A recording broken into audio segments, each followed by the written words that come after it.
In a lot of games, the team sacrifice would usually come into play. Because how else could a player feel like they're the protagonist of what they're playing? A heroic deed where they usually do it for the greater good or for the ones they love. But in reality, would we really be able to make the same decisions? Of course we can. Sometimes. But I'm not here to guilt trip you into thinking that if we don't make the same sacrifices, then it would make us bad people. Let's put it in a lighter scenario. Say your coworker asks you to cover for their shift, but it's your day off, and you want to spend that time with your family. Would you do them that favor? The consequences are almost non-existent, and that's why it's a lot easier for us to make these decisions. Before we begin, first I would like to thank you for being here. I'm Obara and I'll be yapping about Enter Lilies and the Team of Sacrifice.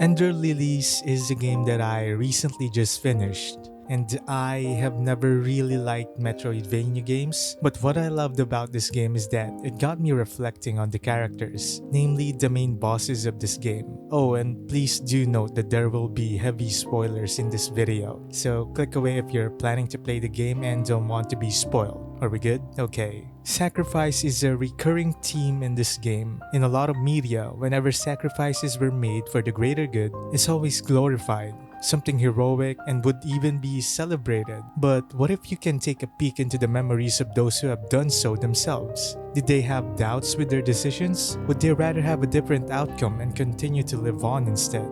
In Ender Lilies, you play as a small girl who wakes up with no memories, then this knight appears out of nowhere, tells you to explore the place and see what had happened during our slumber. And after leaving the room, here we see a creature dragging its body with its arms, trying so hard to inch forward. The knight then tells us to use him to get rid of the creature. We then later learn that these creatures are called the Blighted. Those who are afflicted with the blight gradually loses their mind as the rot spreads throughout their body. This affliction also grants them undying flesh, meaning they will eternally suffer being mindless creatures only driven by the blight. After advancing a couple of rooms, we meet our first main boss to fight. Okay, I have to free-face this now, but I'm not really going to discuss about how the fight went, what moves they had. I'll only be talking about their lore, but not too in-depth, the sacrifice they made, and if they would have preferred a different outcome. Sigrid. Sigrid is the first boss we face, the tutorial boss as you would call it, where the game lets go of your hand and instantly pushes you off the cliff. Although Sigrid was already blighted, it seemed as if she still retained her old self because her first lines were, "To protect her, I must destroy." So far, with the knowledge that we have, I quickly assumed that Sigrid was talking about protecting us. Obviously, we were far inside this first area, and I think it's only natural to think that she was trying to keep the blighted at bay, away from where we were sleeping.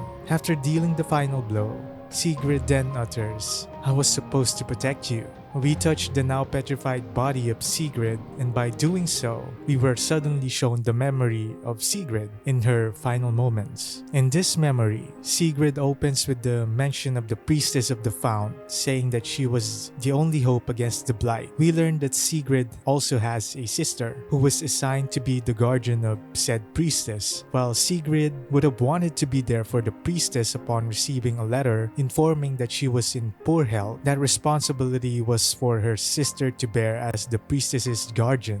During this time, Sigrid found solace in Lily, which reminded her of the priestess, and there she swore to protect Lily even if she wasn't her guardian. But then the rain began to fall. Hearing this at first was such a nothing burger, but when looking back at it, this actually goes hard. You'll find out later. Sigrid took up her weapon and kept Lily in a safe place, but the rain never let up. After the memory sequence, sequence, the knight tells us that we basically purified the soul of Sigrid and that she was no longer imprisoned by the blight. You may also notice that there's now a black strand on Lily's hair. We can assume that purifying a blighted means that it would affect us too, physically. So now moving on to Sigrid's sacrifice. In the memory, it heavily implies that the rain has something to do with the blighted. So with the last line of Sigrid's memory being "the rain never let up," meant that she fought for so long until she became blighted herself. What makes me think about this sacrifice that she made fighting to protect Lily?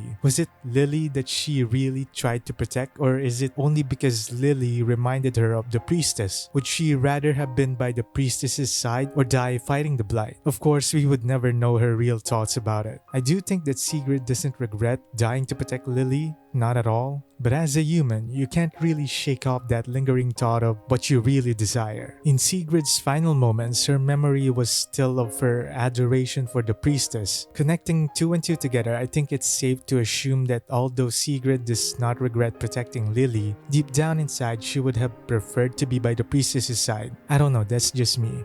And I don't really see anything wrong with it. This kind of selfish thought is what makes us human after all.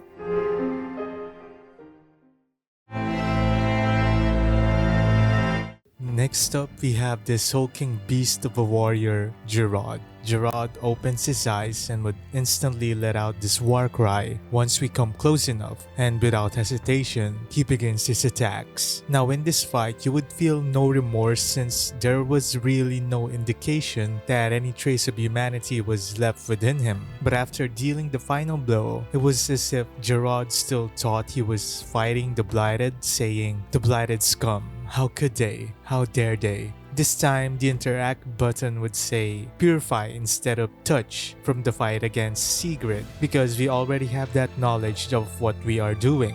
I just like that small detail here. In Gerard's memory, we find his last moments within his shack. He says that the villagers were afraid of what he has become because he chose to be an immortal knight to protect them. He then remembers about the priestess and wishes he would be purified, but he knows that the process would take a toll on the priestess herself. Suddenly, he hears voices, but it was of the priestess with a child. Then he realizes that when the blight takes over his mind, the child that he saw would have to carry the same burden as the priestess. Gerard then promised that he will be their shield for as long as he is himself. Again, another one who fought until the end for the priestess and the child. But this time, Gerard was also protecting the kingdom itself, since it did say that in his memories that he came from the fortress battle. Gerard's sacrifice was typical for the greater good kind. He was doing his duty as a warrior. He also mentioned that he became a quote-unquote immortal knight, and the only link to immortality that we know of is the blighted itself. So Gerard was probably already afflicted by it. Although he was willing to give his life to protect the people, he still had his desire to be purified, and we know that being purified means resting the soul, aka a peaceful death, the sweet embrace, the release from suffering.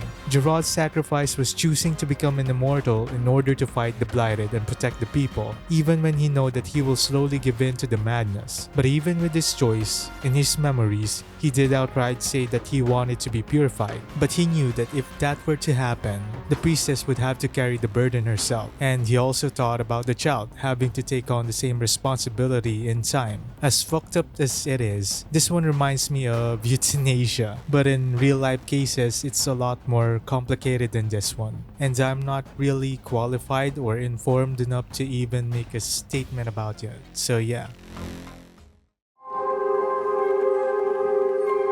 Elaine. This section of the game is probably the most beautiful in my opinion, aesthetic-wise. The forest with the almost neon-like glow from the plants, and the deeper you go in, the background becomes more underwater-like, with all the corals and whatnot in the background. Enough glazing. Elaine didn't really have any standouts without having any lines in the beginning and only saying, "Hey, are you in there?" after the fight, which is, I assume she was talking about the priestess and her hopes of finally being purified. purified. In Elaine's memory, we find out that she was the childhood friend of the priestess and that her name was Freysia. Freysia seemed to have purified Elaine's mother, easing her suffering, and when Freysia finally became the priestess of the fount, it was time for her to leave for her duties. While Freysia was away from Elaine, she continued her research so that she may find a way to ease Freysia's burden as the priestess, because Elaine probably knew firsthand what purifying does to Freysia's body. Unfortunately, Elaine did not find anything,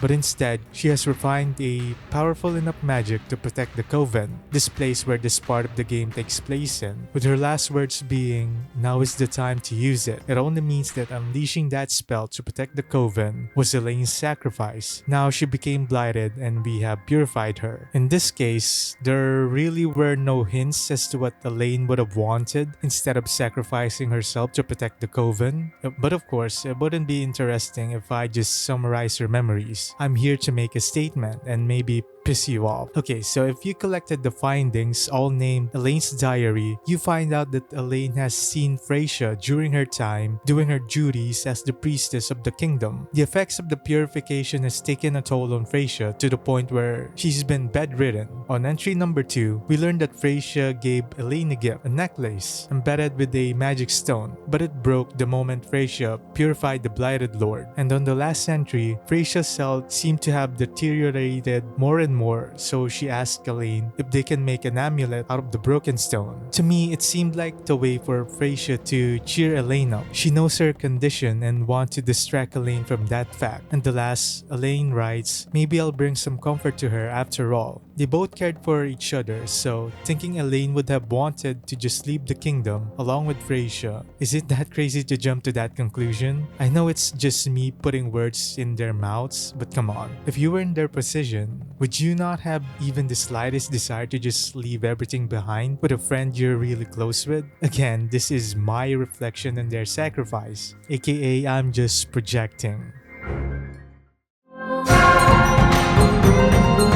Silva. Silva is the priestess of the fount, Freysia's guardian. We've mentioned her briefly in Sigrid's section. She is the sister of Sigrid and probably my most used spirit in my playthrough. Silva is OP. Coming into the room where Silva is, you find an unfinished note addressed to Sigrid. Reading this, we find out that Silva knew the dangers of being the priestess's guardian, and she chose to be the one to go because she wanted to protect Sigrid. In this case, we already know that Silva's sacrifice was for her sister, even before looking at her memories. And when we come close enough to Silva, she utters her sister's name, Sigrid. And when we finish the fight, her words are, "I'm sorry for everything." Who is she exactly addressing that to? The priestess? Sigrid? Maybe us even. In Silva's memory, she opens up regretting that she was not worthy of being Freysia's guardian, and all that she could do in the end was flee. And while she was fleeing, she can already feel the blight taking over her mind. She also talks about the mages and their potions. This will come into play later on, but I think when those mages came up with the solution for the sake of the priestess, Silva felt useless as her guardian because she couldn't do anything to ease the burden the priestess was carrying. I'm just assuming this, but I think Silva killed one of the mages because in her memory she states, "Protector of the White Priestess, now turned brutal killer." And that's probably the reason why she was fleeing in the first place. At first, she blamed that the blight was the cause of that incident, but she then questions herself if this is what she truly is. And before her consciousness fades away, her last wish was just to protect and be there for Sigrid. After the memory, we collapse, probably because we've already taken in a bit too much blight with us. Then the Umbral Knight tells us that we could just leave this all behind because no one will really blame us for doing so. Everyone is already blighted. Then someone who I assume is the priestess or her ghost appears out of nowhere, guilt-tripping us to continue forward because we're the only one who can do anything about this. We're the only ones who can end the eternal blight. First off, I really like the story of Silva. Everything about her was human and more grounded to reality. Her sacrifice was not for the sake of the greater good. She just wanted to protect her sister, so she willingly became the guardian and put herself in danger soldier without having any prior connection towards the priestess, unlike Sigrid, who adored the priestess. In Sylva's blight-stained notes, she mentions that they were heading to the Verboten domain, a place filled with blight, but it's also the place where the mages do their research to find a cure for the priestess. Sylva also mentioned that those mages were doing experiments on human subjects, where they tried to clone the priestess because the priestess did not have any heir. Maybe that was the tipping point where Sylva just lost it, and as she said,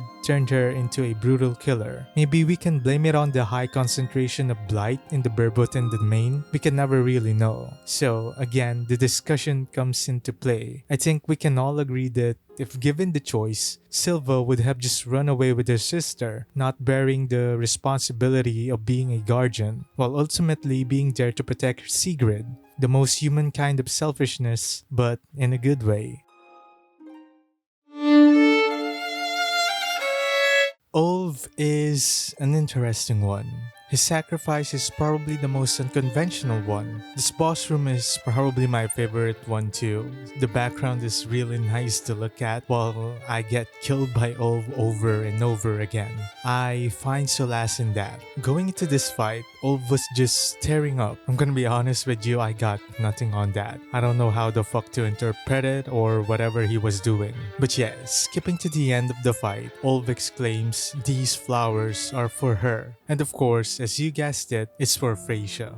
In Ulv's memory, he reflects on their recent victory and how they successfully defended the kingdom from the Blighted. But unfortunately, most of the people in the kingdom became Blighted themselves. Ulv mentions that they also became undying just like the Blighted, but it seems like they still had their humanity intact, not having lost their minds yet. The same thing happened to Gerard, where he mentions about being an immortal knight. One of Sylva's notes also has the mention of her deciding whether to consume an elixir to protect the priestess. With 3 concrete evidences now, we can safely assume the mage's research was somehow successful, and they made an elixir that would help the soldiers keep their sanity with the same regenerative abilities as the Blighted have, basically making them immortal knights as mentioned. But was it really successful, or was it just a temporary solution?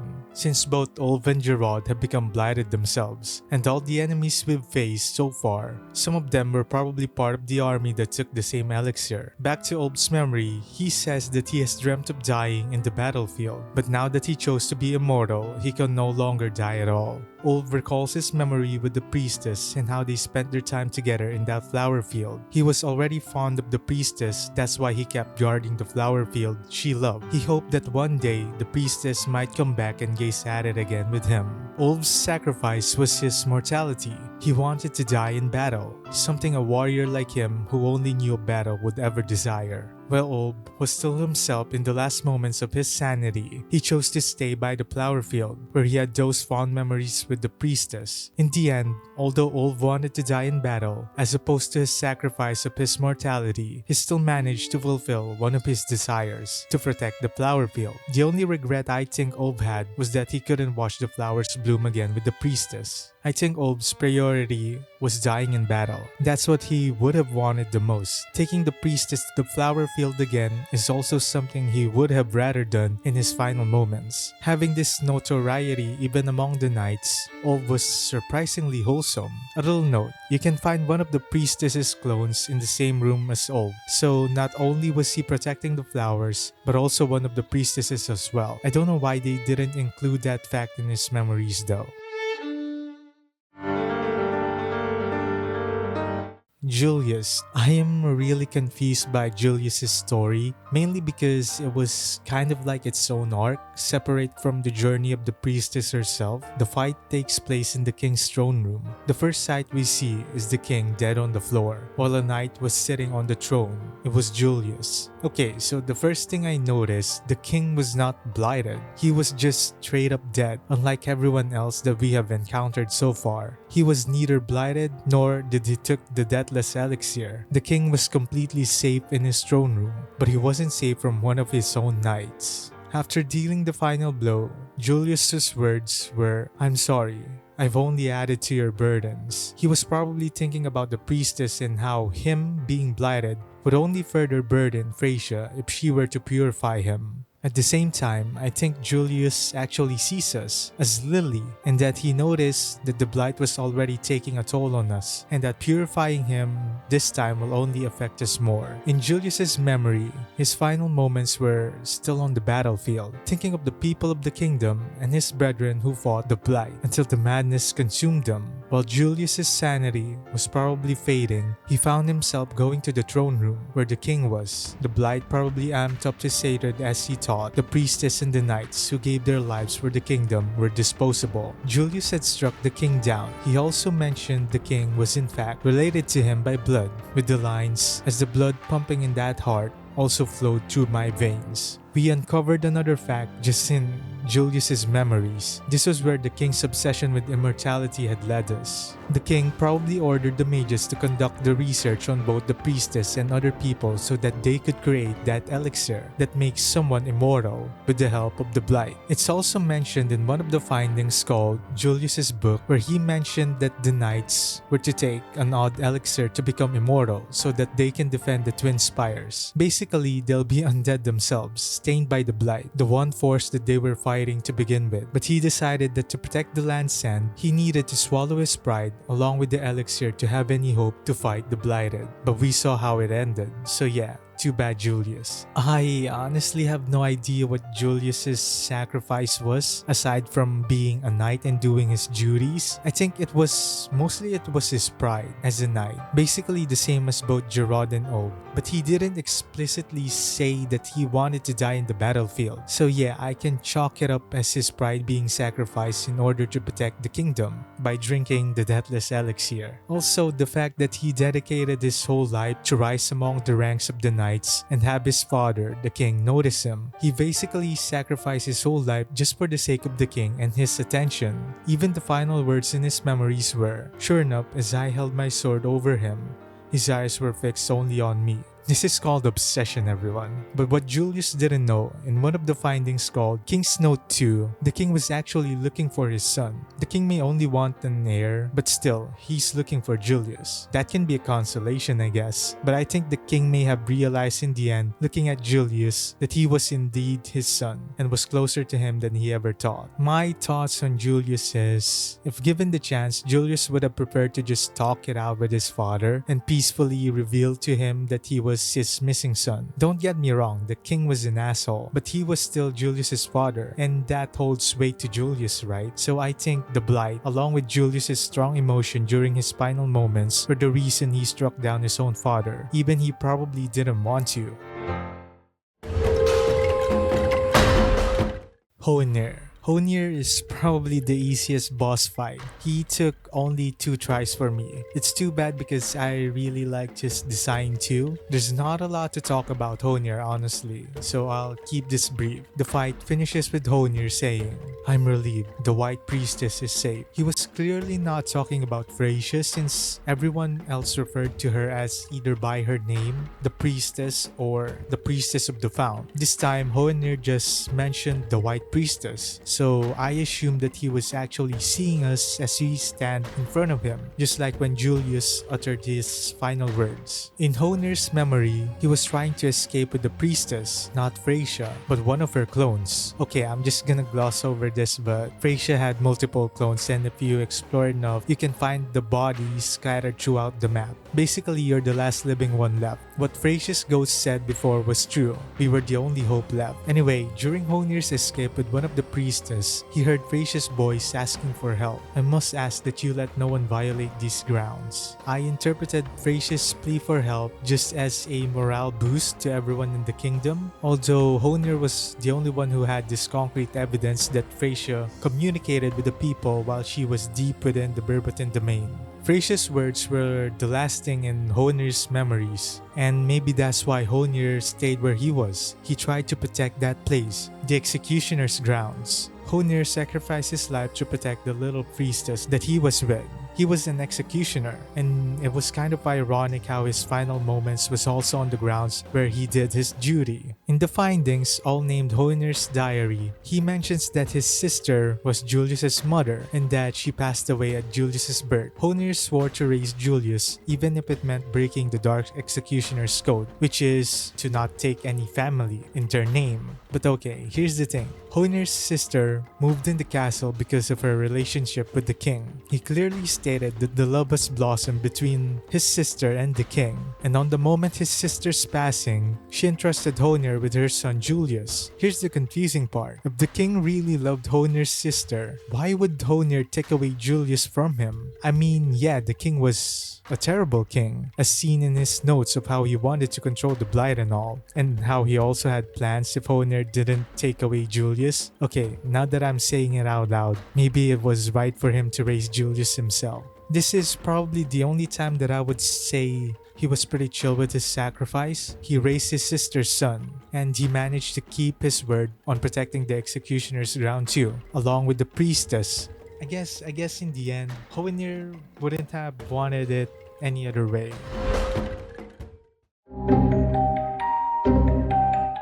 Muriel and Faden is the second to the last boss that we'll face, although we only really fight Muriel here. Now that we're in the Verboten domain, a lot is discovered here since Faden was pretty much the lead researcher of whatever experiments they did with the priestess and the people. The exploration in here was really difficult since the Blight was running pretty much rampant in here, which is also the reason why they decided to conduct their research in here. In a report from a Verboten mage, they tried to fuse multiple life forms into one body, and they actually used human subjects, prisoners of the kingdom, to perform those experiments on. In Faden's archives, he documented his findings there regarding the reaction of the Blight towards the White Priestesses. Although the Blight never causes the priestess to lose their minds, it still causes them immense pain.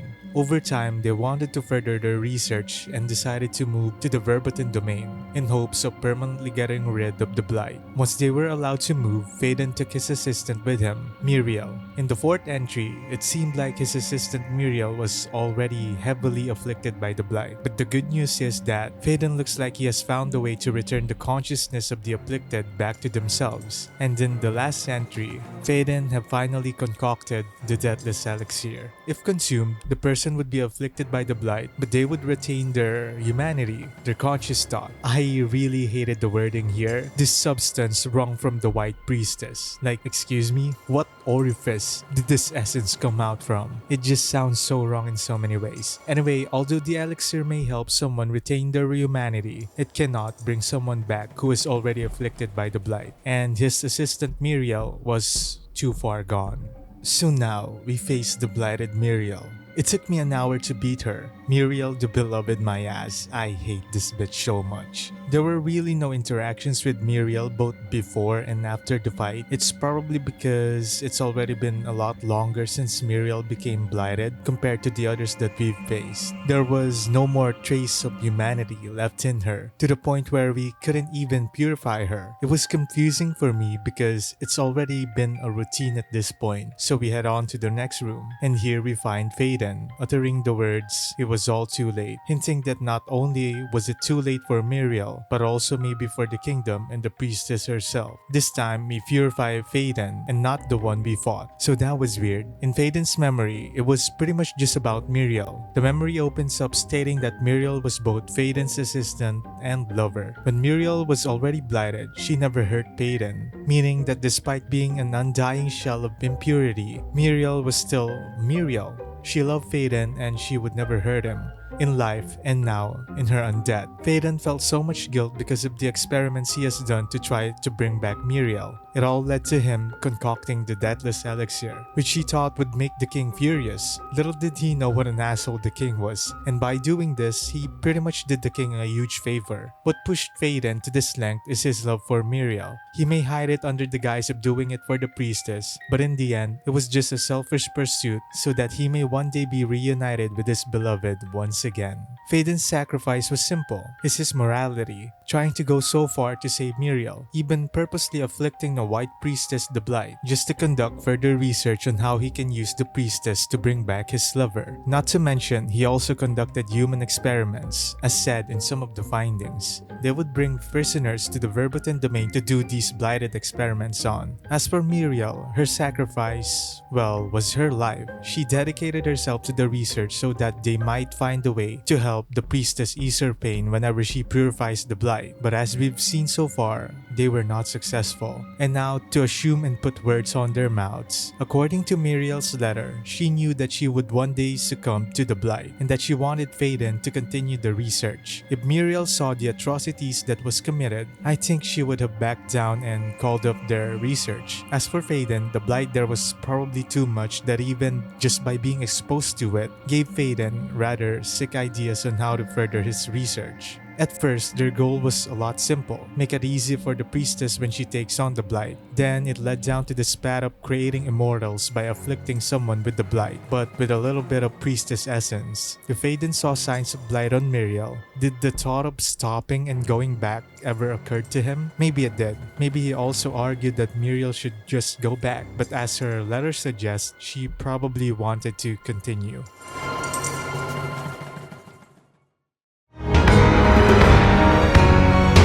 Finally, we have Phracia, the Blighted Lord. The whole story of Ender Lilies revolved around the White Priestess of the Fount, Phracia. She's a descendant of the Ancients, the ones who originally lived in the Landsend, until the King of the First Age decided to mow down the Ancients from their lands. But the king had a bit of a conscience when he saw a White Priestess who was still a child. He felt guilt and raised her. One little detail though.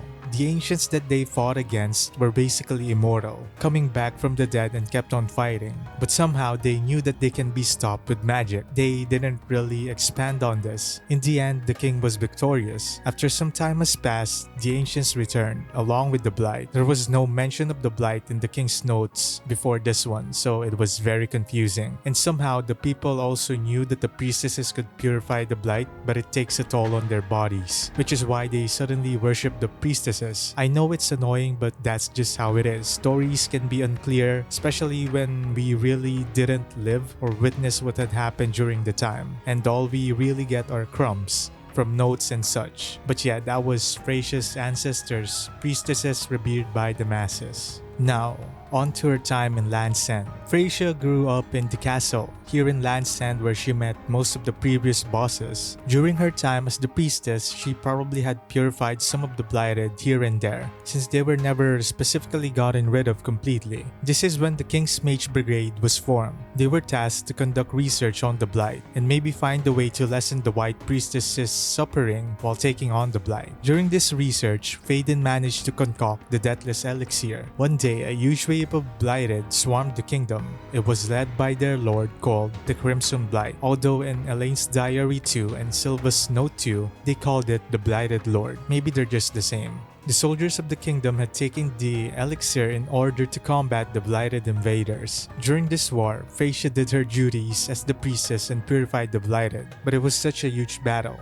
There were a lot of casualties, and a lot of purification had to be done. The blight was gradually taking a toll on the priestess's body. The people expected Phracia to have a child, but she didn't want to have one. She probably couldn't bear the idea of having someone else carry the same burden that she does. But of course, the King's Mage Brigade already had a plan in mind. They were gonna clone the priestess, and there they created several little white priestesses, all in the likeness of Phracia. Phracia continued to do her duties as she was accompanied by the other white priestesses. After Phracia's final tour of the kingdom, she purifies the Blight Lord, just all casual like that. Phracia is her. But with all the blight that she has taken on in her own body, she wouldn't have survived. So the little priestesses were sacrificed to try and keep Phracia alive. But it only turned her into the next blighted lord. That's when the reign of death began. It's almost as if to symbolize that Phracia was weeping for the priestesses that were sacrificed for her sake. Okay, I know that my timeline in this summary may have well been incorrect, but it's really confusing, okay? They just give us the concrete information of what happened, not when it happened. Okay, listen, I tried my best, okay? But yeah, Frasia's sacrifice was the longest and most grueling of all. She had to endure taking on the blight for herself throughout this war, and throughout her life herself. She watched as her friends get cut down and come back to life over and over again. And this is knowing that what made them like that was herself, via the deathless elixir. She also had to watch innocent clones be sacrificed for her sake. So now, here we are. Knowing Frasier, she probably wouldn't have changed a thing, but she probably would have wanted less damage towards the people around her. She didn't want the child for a reason, yet they cloned her and sacrificed them. She would have been against the deathless elixir if she knew exactly what the soldiers would turn out to be after some time, blighted themselves. She unknowingly paved a path of destruction, but if she could bear it all alone, she would have. Frasier was the goat, but if she would have just explored the land's end more, she could have found the amulet and the stone tablets so she could safely purify the previous blighted lord. As a mage, she only does one ending, and it's the worst ending.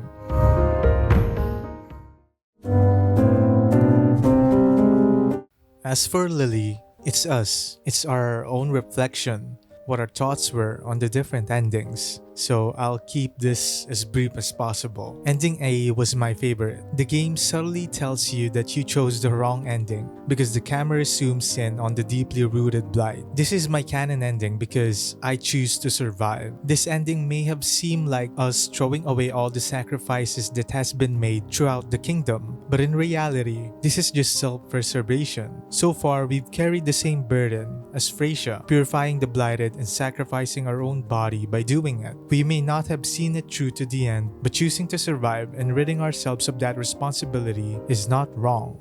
In this whole video, I kept on saying that if there was another way, a way to survive, anyone sane would have taken that option. It's the most human thing to do. Selfish but still human. Ending B was a very bad attempt at purifying the blighted lord. Frasier appears at the end of the battle saying that it's useless to purify her and that the spread of the blight couldn't be controlled anymore. Trying to purify Frasier would probably make us into another blighted lord, but at least Frasier is not alone anymore. Imagine fighting two blighted lords at the same time. And as for the true ending, nope. I refuse to believe this exists. There is no happy ending. The reign continues. Goodbye.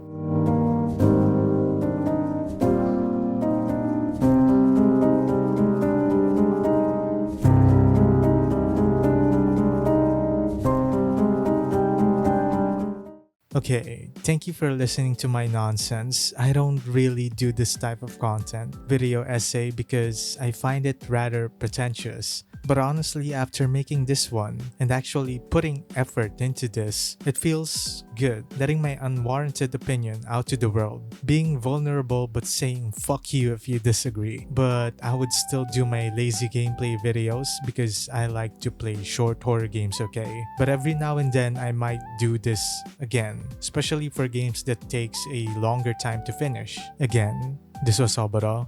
Thank you for watching and I'll see you soon. Goodbye.